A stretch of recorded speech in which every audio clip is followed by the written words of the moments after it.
બાપુની સાથે કાયમને માટે જે શરણાગત ભાવથી સેવા કરે છે એવા શૈલેષભાઈ, એમનું પણ સ્વાગત છે.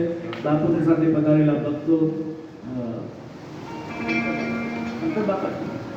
શંકર બાપા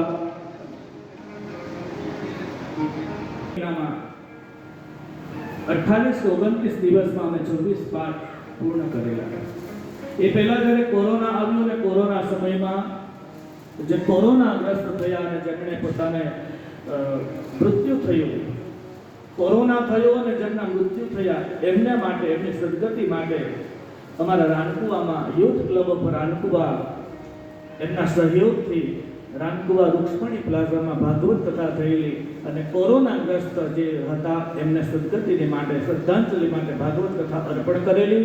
26 પાઠ પહેલગામના આતંકવાદી હુમલામાં ભોગ બનેલા એમને માટે અર્પણ થઈ.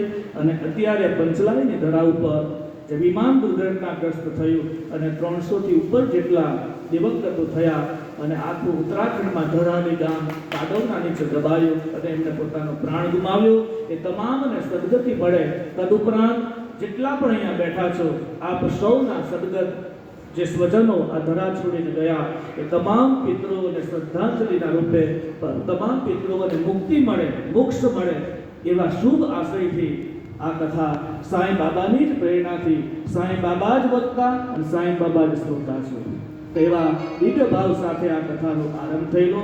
અને એ 26 પાઠ જેમના થકી સંપન્ન થયેલા એવા જય સિયારામ પરિવારમાંથી આજ આપણી વચ્ચે આદરણીય શ્રી રણછોડભાઈ, આદરણીય શ્રી નરેન્દ્રસિંહ ઠાકોર નરેન્દ્રભાઈ, આદરણીય શ્રી મિતેશભાઈ, પ્રતાપસિંહભાઈ જો ઉપસ્થિત થયા છે, તો વ્યાસપીઠ પરથી એમનું પણ હું હાર્દિક સ્વાગત કરું છું કે આપના થકી જે પાઠ જ્યારે પૂર્ણ થયેલો તો પુનઃ આપને ખૂબ ખૂબ વંદન કરું, આપનો ખૂબ ખૂબ આભાર.